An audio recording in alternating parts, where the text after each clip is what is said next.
Ano po opinion nyo dito sa naging decision po ng Korte Suprema doon sa appointee ni Digong na 12 na judge? Ang masasabi ko lang yung desisyon ng Korte Suprema, tila it's overreach. Kasi hindi naman sila dapat pakialam sa impeachment. Maliwanag sa Constitution na ang sole na merong mandate na mag-trial at mag-desisyon ng impeachment complaints ay ang Senado.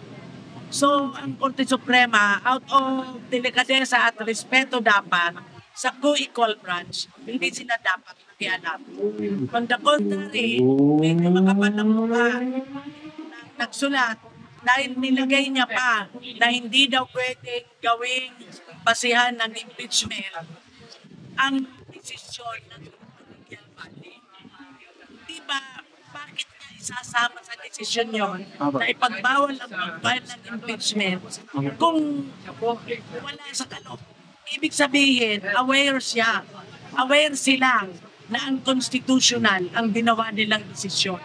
Kasi naglagay na kaagad sila ng na parang deterrent. Opo. Na pinagpapawal nila na ma-file ng impeachment base sa naging desisyon. Ibig sabihin, very much aware sila na ang constitutional ang kanilang desisyon. Last na lang po, ma'am. Sa tingin niyo po ba may sabuatan ng Senado at ang Korte Suprema? Sa tingin ko po, personal ko to meron.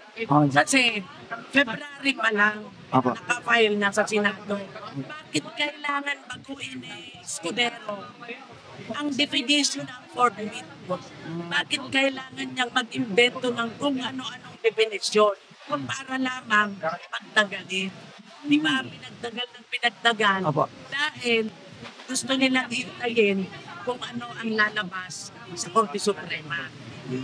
Dahil nag-file din at the same time, the following day na nag-file ng impeachment, nag-file kaagad ng kampo ni Sara ng petition sa Supreme Court.